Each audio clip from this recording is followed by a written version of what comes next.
Welcome back, everybody, to Buyer's Blueprint, my little channel all about cars and money, saving money with cars, because they're connected. You can't separate the two. I know that I'm going to get a message. Someone's going to say, "Paul, someone gave me a car for free," and I'm going to say, "Okay, well, how much did it cost to get it started, or how much was insurance?" Cars cost money, so. Especially if you buy them through a dealership, they can cost even more money. So this is what I'm going to talk about. I'm going to talk about the entire gamut from beginning to end. Actually, let's get right into that, and I'll kind of break it down. And it's not in any particular order. It kind of is, but it kind of isn't. But I put it in order because if you follow that, you'll be prepared for whatever comes next. Best prepared for whatever comes up next. So cars, do my best Lotus Turbo Esprit here, right? Big fat wheels like that, little louvers in the back, right? And the big blocky bumpers, if you remember, my favorite car. And money. So starting off first is needs analysis. That's the very first thing. Oh, honey, I think we need a new car. There you go. Like, where else does it start? And then from there. Once you've really hammered out exactly what's going to best suit your needs, and you have to look at it why your current car doesn't work for you anymore either, right?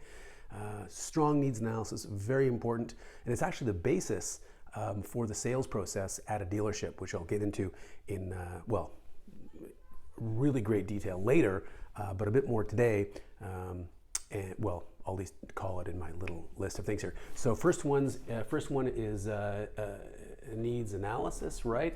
Next one, are you going to buy it privately, or are you going to find the car at a dealership? Both have advantages, both have disadvantages. It all depends on what kind of car you're looking at and sort of maybe what sort of services you might need, financing, leasing. You can't lease at your own bank. You cannot finance through a private fella. So there's that, right? So then your new car, is it replacing your current car? Do you have a trade? So should you trade, right?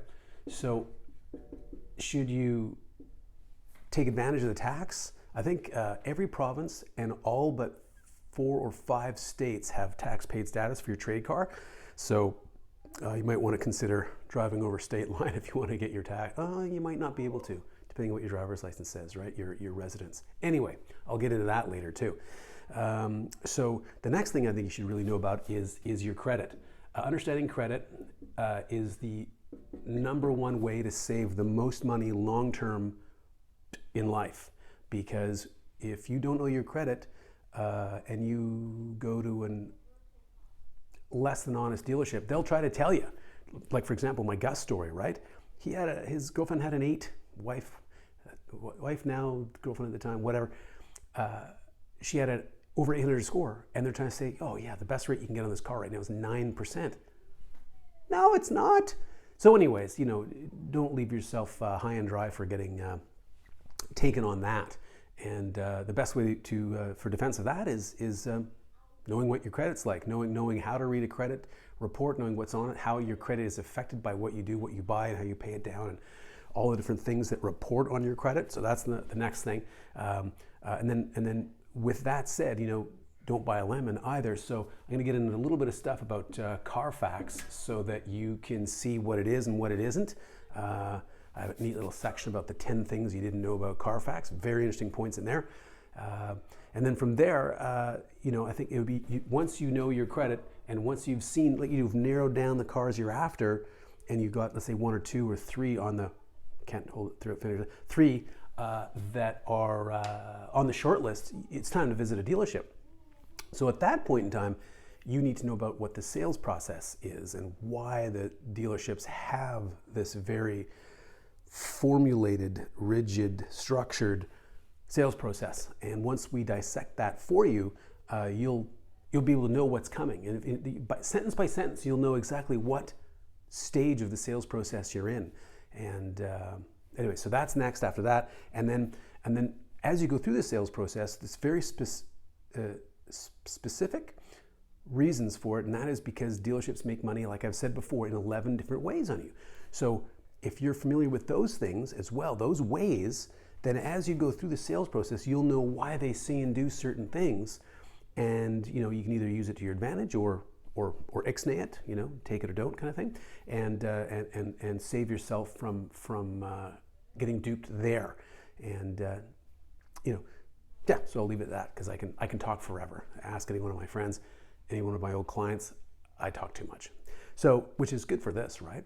For this platform. So from there, you're in the business office, and you should already know whether or not you're going to lease, finance, or pay cash. Have I written this down? Oh yeah, sales process, S&P, right? And then what was next? In the business office, there you go, lease, finance, or cashola. You should know already before you even go to the dealership, what you're going to do, because there's very specific tax implications on either leasing and financing. And with regards to cash, well, cash is great, but if you've got money in investments that you're pulling out to buy a car that's making you 4, 5, 6, 7, 8, 9, 10% return, and you're taking it out so that you can save 4% interest, like you're losing money. It doesn't make any sense. So anyways, we're going to talk about all of that as well. And then from there, you're in the business office, and the business office is going to pitch you all of the products that are available to you or the car that you're buying. And some of them are fantastic. I can go over all of them, from warranties to gap insurance to replacement to partial loss, which I kind of like, and creditor insurance. Ooh. And then what else is there? There's all kinds of stuff that's not coming to me right now, but there's lots, and I will go over all of them. And that way you can be not leery, but wary of what could be an advantageous for you in whichever way you're leasing, financing, or cashing, and what you definitely don't need to buy. Just because they're pitching it to you doesn't mean you need it.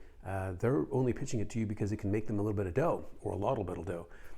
And I'll help you to understand what the right price to pay is for the varying products, so that you don't get duped there, because nothing's worse than buying a lower level engine and powertrain components only warranty for this much money, knowing that you could have spent this much money on literally what they call an exclusionary warranty, which is bumper to bumper, although you're not supposed to say that because it's confusing. It doesn't include the bumpers, but it's like new car manufacturer's warranty. And so you'd have way more coverage, and it would be much more beneficial for you. It like flattens out your cost of ownership, your monthly expenses. It's not like this. So I like warranties as well, but you got to get the right one. So I'll teach you about that. And so then lastly, I'm also going to get into one of the most important weapons you could possibly, and I've got a lot of tricks too for that, the finance calculator. You need to know how to figure out what a finance payment is and what a lease payment should be. And lastly, there's things you can sort of negotiate in the sale that will help you after sale. For example, service packages and things like that. And I'll help educate everyone on what they should expect from their dealership after sale, after you've driven away. And so anyway, so I'm going to go over all these things in upcoming videos, Mondays and Fridays, and sometimes in between. I'm very excited about it. And I hope to have my content grow and become better and more watchable.